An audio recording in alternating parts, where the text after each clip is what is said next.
एक मित्र ने प्रश्न पूछा है कि मैंने विपश्यना के बहुत शिविर अटेंड कर लिए हैं, लेकिन मेरे अंदर से न तो तृष्णा में कमी आई और न ही मेरी काम वासना में कमी आई और न ही मुझे विपश्यना में अब तक वह प्राप्ति हुई जिस प्राप्ति के लिए मैंने विपश्यना को शुरू किया था।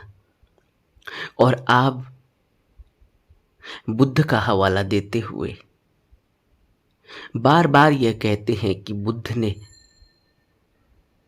विपश्यना ध्यान साधना पर ही जोर दिया है, लेकिन इतने शिविर करने के बावजूद भी मेरे अंदर तो किसी भी प्रकार का बदलाव नहीं आया। इसका क्या कारण है?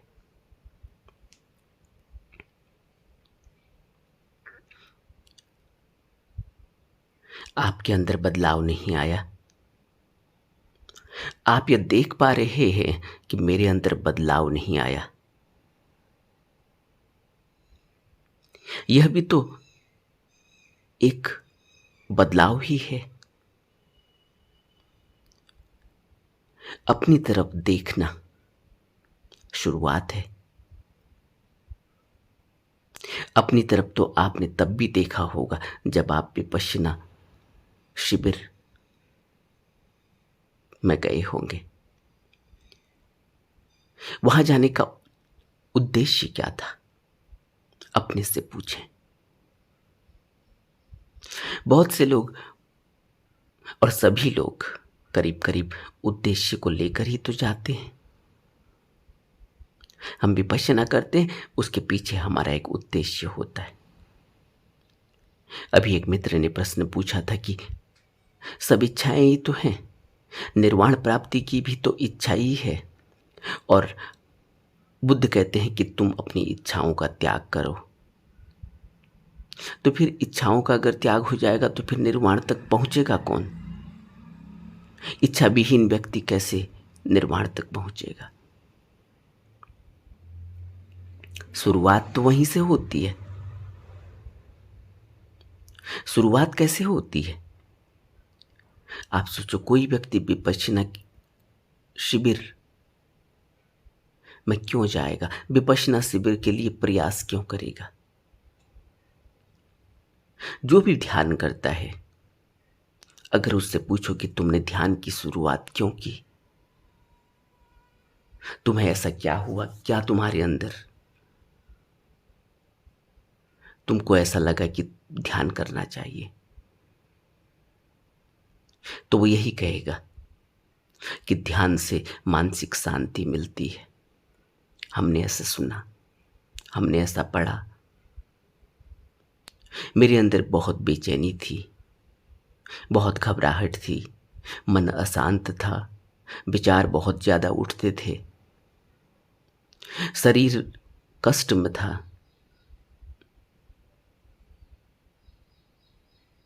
मानसिक परेशानी थी।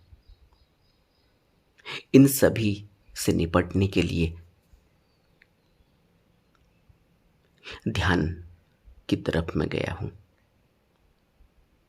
इसी तरह के उत्तर हमें मिलेंगे। तो ध्यान की जब शुरुआत होती है तो उससे पहले मनुष्य अपनी तरफ देखकर विचार करता है कि उसके अंदर मानसिक परेशानी पैदा हो गई है, उसको उसका स्ट्रेस लेवल बढ़ गया है, उसके अंदर विचार ज्यादा आने लगे हैं, ओवर थिंकिंग होने लगी, वह शॉर्ट टेम्पर्ड हो चुका है, उसको बात बात में गुस्सा आ जाता है, उसके अंदर टॉलरेंस नहीं रही। इन सब बातों को लेकर अब वो धैर्य बनाए रखना चाहता है, अब वो शांति चाहता है। इसलिए वो विपश्यना शिविर की तरफ बढ़ता है, इसलिए वो किसी गुरु की खोज करता है जो उसे ध्यान साधना के बारे में बताए। इसलिए वो अब उन बातों की तरफ उसका रुझान होता है जहां से उसे मन को शांत करने के तरीके पता चलते हैं। और मन को शांत करने के तरीके बहुत नहीं है, मन को शांत करने का तरीका तो एक ही है, वो है ध्यान। लेकिन अब जो इन मित्र का प्रश्न है कि ध्यान तो किया, इतने शिविर किए, जब हम शिविर में जाते हैं तो वह एक रिक्रिएशन की तरह है। शिविर अगर हमने ज़्यादा अटेंड कर लिए तो इसको ऐसे नहीं समझना चाहिए कि इतने शिविर कर लिए तो ध्यान फलित हो जाना चाहिए। हम जब शिविर अटेंड करते हैं, बार बार शिविर में जाते हैं, उससे हमें एक रिक्रिएशन होता है, उससे हमें एक बल मिलता है, उससे हमें और आगे बढ़ने में मदद मिलती है, उससे हमें फिर से तरोताजगी आ जाती है, उससे हमारा आत्मबल फिर से जग जाता है, क्योंकि संसार हावी हो जाता है। हम संसारी काम काज करते करते फिर से उसके नीचे उस बोझ में दब जाते और हमारी ध्यान साधना कमजोर पड़ जाती है। होना तो उल्टा चाहिए था कि हमारी ध्यान साधना इतनी मजबूत हो जानी चाहिए कि हमारे ऊपर सांसारिक कामकाजों का कोई दबाव न पड़े। लेकिन हो उल्टा जाता है, सांसारिक कामकाजों का दबाव इतना भारी हो जाता है, इतना हो जाता है कि हमारी ध्यान साधना प्रभावित होने लगती है, कमजोर होने लगती है, सूखने लगती है। फिर हम शिविर में जाते हैं, फिर से रिक्रिएशन हो जाता है। लेकिन अगर फिर घर आकर फिर वापस सांसारिक कामकाजों में, घर गृहस्थी में अगर हम डूब जाते हैं तो इससे एक बात पर विचार करना चाहिए कि कहीं मेरी उत्तेजना अभी कम नहीं हुई है, मैं उत्तेजित हो जाता हूं। यह जो उत्तेजना शब्द है, इसको बुद्ध ने कुछ इस तरह से कहा। बुद्ध कहते हैं कि जब कोई वृक्ष आग की ज्वालाओं से जल रहा हो तो कोई भी पक्षी उस पर रह ही कैसे सकता है। जहां उत्तेजना बनी रहती है वहां सत्य टिका ही नहीं रहता। बुद्ध का यह बहुत ही महत्वपूर्ण वचन है, इसको एक बार फिर से दोहराना चाहिए। जब कोई वृक्ष आग की ज्वालाओं से जल रहा हो तो कोई भी पक्षी उस पर रह ही कैसे सकता है। जहां उत्तेजना बनी रहती है वहां सत्य टिका ही नहीं रहता। बहुत महत्वपूर्ण वचन है यह कि अगर आग की ज्वाला, अगर उत्तेजना, अगर लोभ, अगर तृष्णा की ज्वाला जल रही हो अपने अंदर, तो वहां शांत पक्षी कैसे बैठ सकता है। शांत पक्षी का अर्थ क्या है? अंदर की स्थिरता, अंदर की शांति, आत्म शांति, मन की शांति। मन शांति रूपी पक्षी कैसे उस धधकती ज्वाला में उस वृक्ष के ऊपर बैठेगा? जरा विचार तो करो। उत्तेजना क्यों बनी रहती है? यह प्रश्न अपने से पूछना चाहिए कि मुझे अब क्या चाहिए। एक तरफ ध्यान के लिए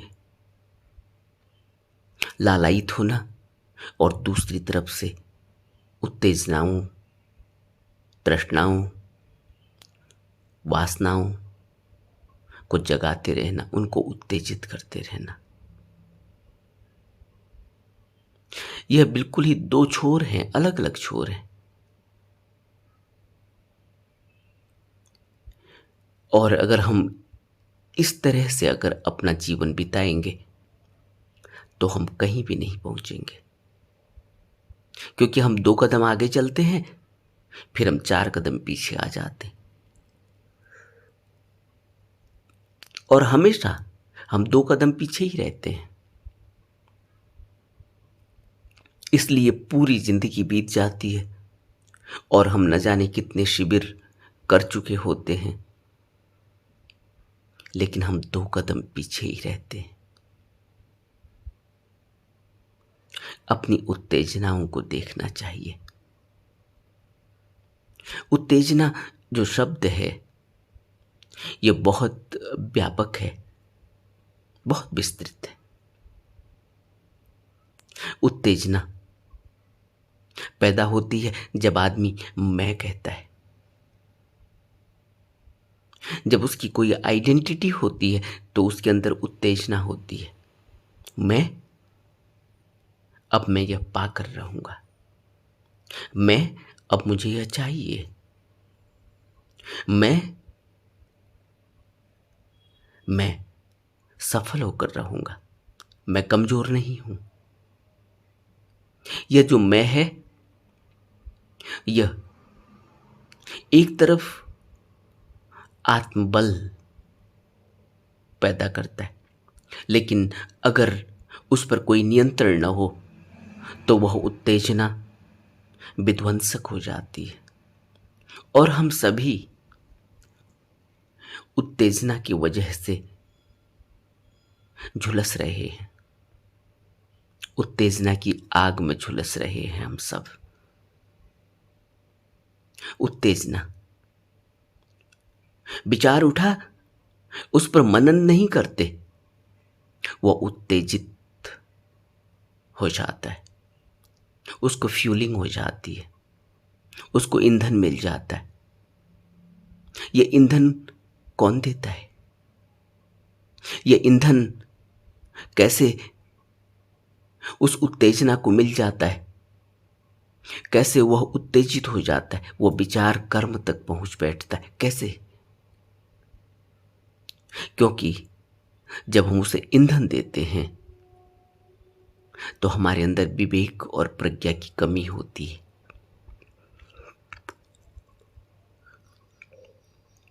आपने देखा, बहुत से लोग बड़े ज्ञानी होते हैं,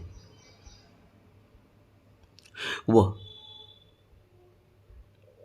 बहुत बड़ा बड़ा काम कर रहे होते हैं, बड़े बड़े व्यवसायी हैं, बड़े बड़े बैंकर हैं, बड़े बड़े प्रोफेशनल्स हैं। उनके नीचे न जाने कितने प्रोफेशनल काम कर रहे होते हैं और वो सबको चला रहे होते हैं, लेकिन उत्तेजना एक दिन उनको गिरा देती है। यह उत्तेजना क्या है? यह उत्तेजना है जब हम ईंधन देते चले जाते हैं, जब हम फ्यूलिंग करते चले जाते हैं, अपने विचारों पर नियंत्रण नहीं रख पाते, अपनी तृष्णाओं पर, वासनाओं पर नियंत्रण नहीं रख पाते, उनको ईंधन दिए चले जाते हैं। तो एक स्थिति ऐसी आती है जब हम आसमान से जमीन पर गिर जाते हैं। और हम बड़े ज्ञानी होते हैं, हमारे पीछे न जाने कितने लोग हमारे नीचे काम कर रहे होते हैं। आपने देखा, कितने बड़े बड़े लोग हैं, और जब उनका भेद खुलता है, जब इंक्वायरी बैठती है, जब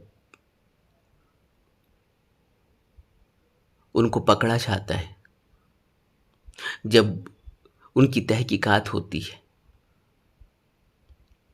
और जब उनकी असलियत सामने आती है, तो पता चलता है कि उन्होंने क्या किया है। ये कैसे हुआ? ये ऐसे ही हुआ कि हम अपनी उत्तेजनाओं पर नियंत्रण नहीं बना पाए। हमने उत्तेजना और ध्यान में संबंध नहीं साधा। हम एक तरफ तो ध्यान, योगा, रिक्रिएशन सेंटर में जाकर अपने को फिर से तरोताजा कर लेना, ये सब करते हैं, लेकिन वह सब ऊर्जा को जो भी हम वहां से लेते हैं, चाहे ध्यान से, चाहे रिक्रिएशन से, चाहे योगा से, उस सारी ऊर्जा को फिर हम उत्तेज उत्तेजनाओं में, अपनी तृष्णाओं में, अपनी वासनाओं में लगा देते। वो और मजबूती से फिर फल देती है। हम यही कर रहे हैं, एक तरफ से हम ध्यान साधना कर रहे हैं, दूसरी तरफ से हम अपनी उत्तेजनाओं को ईंधन दे रहे हैं। इसी वजह से हमारा ध्यान नहीं लगता, इसी वजह से हमें कोई फल नहीं मिलता, इसी वजह से हम 2 कदम पीछे ही रह जाते हैं। उत्तेजना है वस्तुओं को प्राप्त करने की उत्तेजना, तृष्णा का मूल। उत्तेजना है अपनी आइडेंटिटी को बनाए रखना। उत्तेजना है कि मेरे पास सब संसाधन हो, किसी चीज की कमी ना हो। उत्तेजना है कि मैं सब कुछ पालूं। उत्तेजना है कि मेरे को सब जाने, मेरा नाम हो। सब उत्तेजना है, लेकिन उस पर कोई नियंत्रण नहीं है। वह बांध तोड़कर आगे बढ़ जाती है।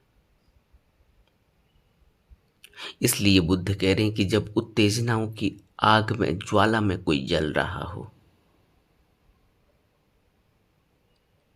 तो वहां सत्य टिका नहीं रहता। क्योंकि जब कोई व्यक्ति उत्तेजित हो जाता है, तो वो फिर क्या करता है? फिर वो आपा खो बैठता है। क्योंकि अगर उत्तेजित होने पर नियंत्रण न हो, उत्तेजना तो है लेकिन नियंत्रण न हो, तो क्या होगा? हम गाड़ी चलाते हैं, स्पीड देते हैं, लेकिन अगर कंट्रोल ना हो, स्पीड दिए चले जा रहे हैं लेकिन कंट्रोल ना हो, तो क्या होगा? एक्सीडेंट हो जाएगा। और जितनी स्पीड हमने दी हुई है, एक्सीडेंट भी उसी अनुपात में होगा। कम स्पीड में अगर एक्सीडेंट भी हो तो उसका अनुपात कम होगा, उसकी मार उतनी भयानक नहीं होगी।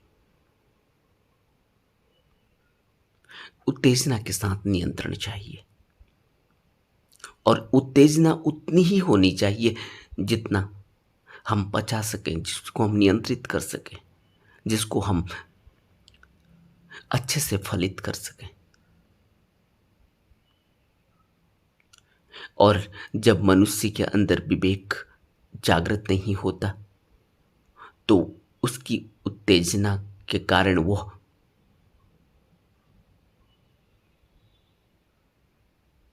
बिना लगाम के घोड़े की तरह हो जाता है। आप समाचार पत्रों में देखते हैं, आदमी को पोजीशन मिली है, एक पावर मिली है, एक पद मिला है, वह उस पद का दुरुपयोग कर देता है, और दुरुपयोग कर देता है, और जब पता चलता है तो फिर उसकी क्या हालत होती है। और वह दुरुपयोग क्यों करता है? क्योंकि वह उत्तेजना को नियंत्रित नहीं कर पाया। उसने सोचा कि अब यह पद मिल गया है, अब मैं कुर्सी पर बैठ गया हूं, अब कौन देखने वाला है। और वह अपने विवेक का इस्तेमाल ही नहीं कर पाता, क्योंकि विवेक के लिए तो नियंत्रण चाहिए, विवेक के लिए तो शीतलता चाहिए। और जिस व्यक्ति के अंदर शीतलता न हो, सिर्फ उत्तेजना हो, वह व्यक्ति किसी भी दिन मुंह के बल गिर जाता है। आपने देखा एक छोटे से बच्चे को, उसके अंदर उत्तेजना होती है, उसके अंदर एनर्जी होती है, वो थिर बैठ ही नहीं सकता। लेकिन अगर वह नियंत्रित हो जाए, अगर वह उस उत्तेजना को नियंत्रित कर दे, अगर वह उस एनर्जी को साइफन कर दे, किसी एक तरफ को चैनलाइज कर दे, तो फिर उसके परिणाम कैसे होते। एक छोटा सा बच्चा है, उसके अंदर बहुत ज़्यादा उत्तेजना है, बहुत ज़्यादा एनर्जी है, उसको हम संगीत में लगा देते हैं, जो भी उसका पसंद का संगीत है, और वह फिर जब संगीत कला सीखने लगता है तो बहुत जल्दी निपुण हो जाता है, उसकी पूरी एनर्जी चैनलाइज हो जाती है, फिर उसका व्यक्तित्व ही बदल जाता है। उसकी उत्तेजना चैनलाइज हो गई, उसको नियंत्रित कर लिया गया है, उसको एक टनल में डाल दिया गया है, उसको साइफन कर दिया गया है। अपनी उत्तेजना को समझना चाहिए। तो बात यह नहीं है कि कितने शिविर अटेंड कर लिए, उतने शिविर अटेंड करने के बाद कोई परिणाम नहीं आते। साथ में जब हम शिविर अटेंड करने के बाद संसार में आते हैं, तो संसार में भी हमारा कोई दायित्व है, संसार में भी हमें नियम संयम अनुशासन साधना होगा, अपनी उत्तेजना को देखना होगा। क्योंकि बुद्ध कहते हैं कि अगर उत्तेजना बनी रहती है तो सत्य टिका नहीं रहता, और सब उत्तेजना ही है। अपनी आइडेंटिटी को बनाए रखना, बचाए रखना, अपनी तृष्णाओं को पूरा करना, उनके पीछे भागना, दौड़ना, अपनी वासना को फलित करना, यह सब उत्तेजना ही है। उत्तेजना पर नियंत्रण ध्यान से होता है, सतत ध्यान चाहिए। इसीलिए तो बुद्ध कहते हैं निरंतर ध्यान करते रहना, तब तक करते रहना जब तक करने को कुछ शेष न रह जाए, यानी जब तक उत्तेजना बिल्कुल ही शांत न हो जाए। जब उत्तेजना शांत होती है, उसका रूप बदलता है, तब वो ध्यान में परिवर्तित हो जाती है। जब वो ध्यान में परिवर्तित हो जाती है, तब उसका रूप बदल जाता है, तब वही उत्तेजना प्रकाशमयी हो जाती है, ज्योतिर्मयी हो जाती है, ज्ञानमयी हो जाती है। और उस ज्ञान से, उस ध्यान से, उस स्थिरता से फिर संयम और संतोष पैदा होता है, वैराग्य पैदा होता है। उत्तेजना थमी, वैराग्य पैदा हुआ। और बिना वैराग्य के कोई भी व्यक्ति ध्यान नहीं साध सकता, वैराग्य चाहिए। बुद्ध ने वैराग्य पर बहुत बात की है। बुद्ध ने कहा कि वैराग्य पहली सीढ़ी है। अगर वैराग्य ही नहीं है तो कोई व्यक्ति बिना वैराग्य के कैसे ध्यान साधना के पथ पर चल पाएगा। वैरागी होना जरूरी है और हम वैरागी तो होते हैं, लेकिन हमारा वैरागीपन क्षणिक होता है।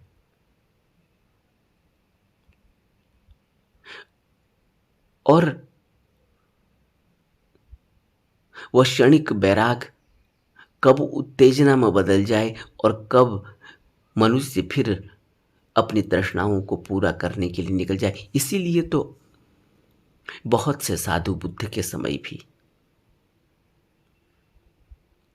बुद्ध के संघ में सम्मिलित हुए,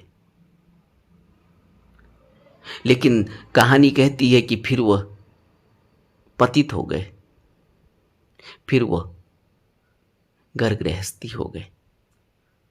अब वो न तो घर गृहस्थी को ही पूरी तरह से संभाल पाए और न वो साधुता को ही पूरी तरह से संभाल पाए।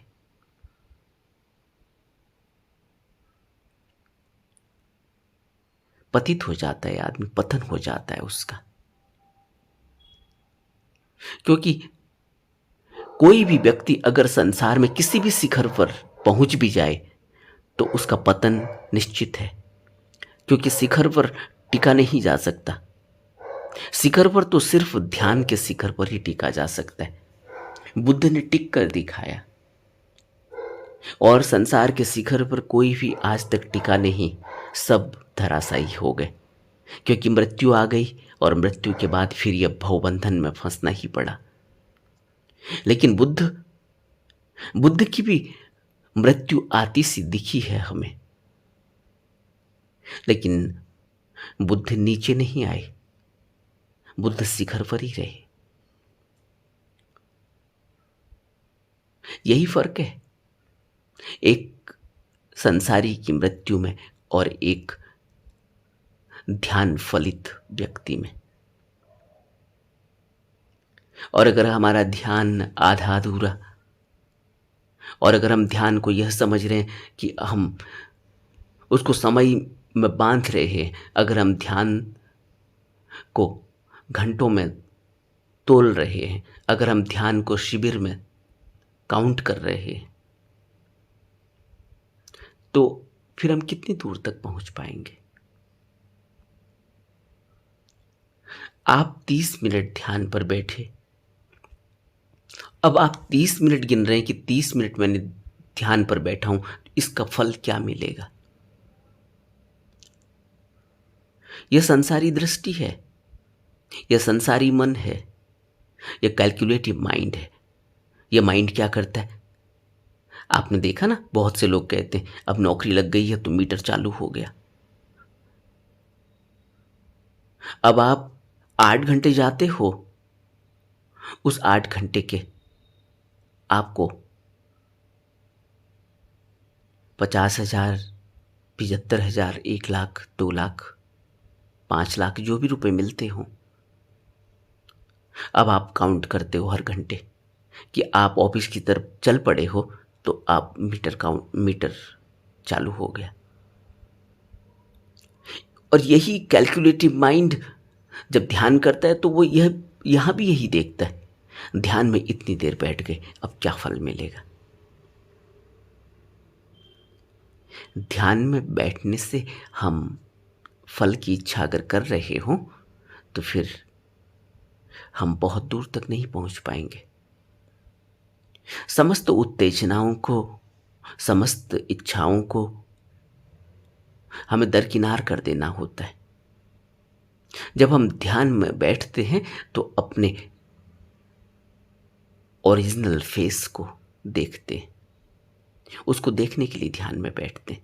अभी हम अपने ओरिजिनल फेस के बारे में कुछ भी नहीं जानते, यानी अभी हम अपने शुद्धतम चित्त को नहीं जानते। अभी हम जिसको मन कहते हैं, जिसको चित्त कहते हैं, वह तो हमारी वासनाओं, हमारी कामनाओं, हमारे विचारों का एक बहुत बड़ा जमघट है, बहुत बड़ा कंटेनर है, बहुत बड़ा बॉक्स है। हम उसको कहते हैं चित्त, उसको कहते हैं मन। लेकिन अभी हमने शुद्धतम चित्त नहीं देखा। इसलिए बुद्ध कह रहे हैं कि अगर उत्तेजना है अभी भी, यानी अभी भी अगर चित्त में इस तरह के न जाने कितने गिलाप चढ़े हुए हैं, न जाने कितने विकार लगे हुए हैं, तो फिर हमें शुद्धतम चित्त, यानी फिर हमें उस सत्य तक पहुंचने में बहुत देर लग जाएगी। क्योंकि ऊपर से इस सब कूड़े करकट कचरे को, इस धूल को, इस गंदगी को तो साफ करना ही होगा। अच्छा नहीं लग रहा होगा यह धूल, गंदगी, कूड़ा कचरा, करकट कहते हुए। हम तो सोचते हैं कि हम तो बहुत ही पाक हैं, बहुत ही साफ हैं। लेकिन वो विचार जो उठता है अंदर से, किस तरह से मार करता है और किस तरह से पतित कर देता है, किस तरह से दुख पैदा कर देता है, यह हम सब जानते हैं। और जब तक भी यह वासनाएं, यह तृष्णाएं इस मन के ऊपर लगी हुई, इसीलिए तो बुद्ध कह रहे हैं कि अगर उत्तेजना है अभी भी, क्योंकि उत्तेजना में व्यक्ति क्या करता है, जब व्यक्ति उत्तेजित होता है तो वो फिर सिर्फ मैं को देखता है, वो सिर्फ अपने को देखता है, वो अपने सिर्फ लक्ष्य को देखता है। उसे किसी भी हालत में वो इतना उत्तेजित है कि उसको चाहिए, और उस लक्ष्य तक पहुंचने के लिए अगर उसे कुछ करना भी पड़ जाए, कुछ गलत, कुछ ऐसा जो विनय के खिलाफ हो, जो अनुशासन और नियम के खिलाफ हो, तो वो उससे भी चूकता नहीं है, वो कर बैठता है। उत्तेजना है। आपने देखा जब शराब पीता है व्यक्ति कितना उत्तेजित होता है, या कोई नशा करता है तो कैसे उत्तेजित हो जाता है। इसी तरह से सांसारिक उत्तेजनाएं होती है, वासनाओं की अपनी उत्तेजना होती है, कामनाओं की अपनी उत्तेजना होती है, तृष्णा की अपनी उत्तेजना होती है। और वह उत्तेजना बड़ी मारक होती है, और उसी उत्तेजना के कारण व्यक्ति न जाने कितने कर्म कर बैठता है। एक उद्देश्य की तरफ बढ़ता है उत्तेजना से, और उस उद्देश्य को पाने के लिए न जाने कितने कर्म बैठता है, न जाने कितना बड़ा जाल एकत्रित कर लेता है, और उसी जाल में फंस जाता है एक मकड़ी की तरह। इसलिए बुद्ध कहते हैं कि काम भोगों के पीछे भटकते रहना सभी के लिए समान खतरे की बात है। और कैसे बचा जा सकता है? बुद्ध कहते हैं कि निर्मल बुद्धि ही एकमात्र नौका है, और ध्यान भावना चप्पू। बुद्ध का यह स्टेटमेंट बहुत महत्वपूर्ण है कि निर्मल बुद्धि ही नौका है। निर्मल, ये निर्मलता कैसे आएगी? निर्मलता और उत्तेजना, ये दोनों ही अलग अलग शब्द हैं। निर्मलता शांति, स्थिरता और कंटिन्यूटी का, सततता का पर्याय है। और उत्तेजना भाग दौड़, उत्तेजना जल्दबाजी का पर्याय है। निर्मल बुद्धि चाहिए। उत्तेजना में दिखाई नहीं देता क्या अच्छा है, क्या बुरा, क्या ठीक चल रहा है, क्या गलत चल रहा है, क्योंकि उत्तेजित व्यक्ति तो, आपने देखा जब उत्तेजना जगती है। दो सांडों को लड़ते हुए देखा आपने रास्ते पर कभी? उत्तेजित हो जाते हैं, फिर भूल जाते हैं कि कौन कहाँ कोई किसको धकेल रहा है। कोई मर भी सकता है, वो भूल जाते हैं। उत्तेजित हो गए हैं अब। कब किसकी दुकान पलट जाएगी, कब किसी की गाड़ी पलटा देंगे, कब किसकी संपत्ति का क्या नुकसान हो जाएगा। अब उत्तेजित हो गए, पशुवत।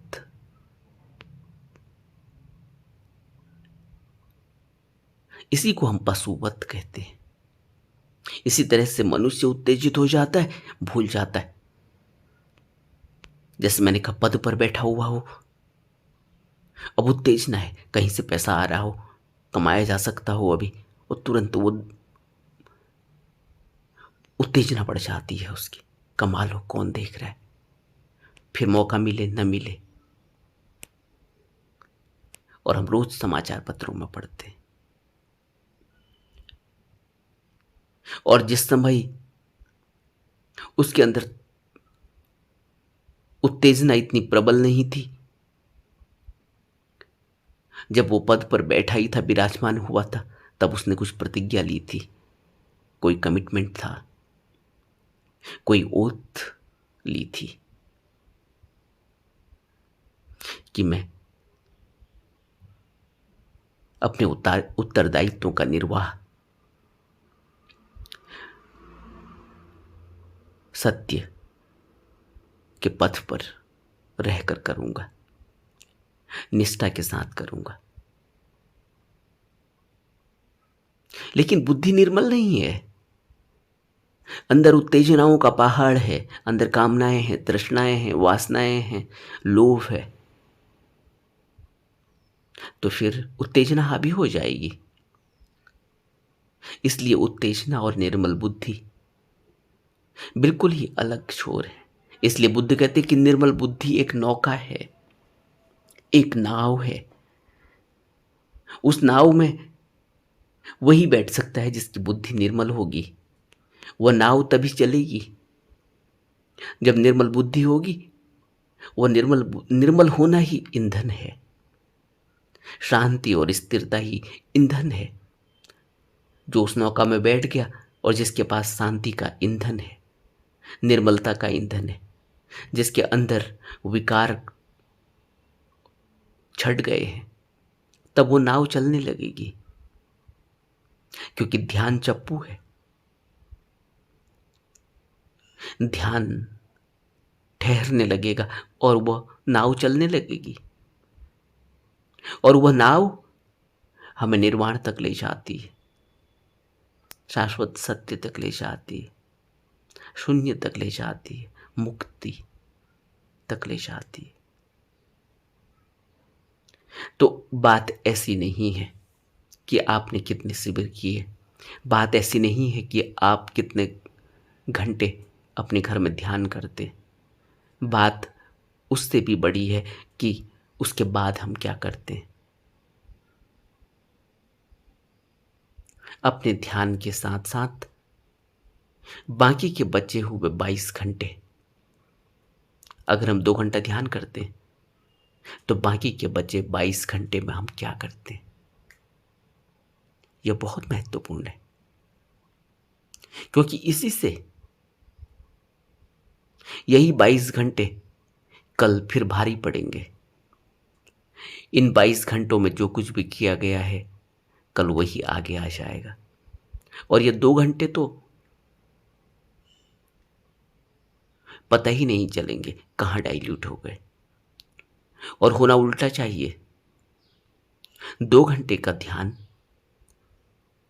22 घंटे हमें गाइड करते रहना चाहिए। 22 घंटे या 2 घंटे का ध्यान या 2 घंटे 22 घंटों पर भारी पड़ने चाहिए। या 2 घंटे की शांति बाकी 22 घंटों के लिए एक ईंधन होनी चाहिए।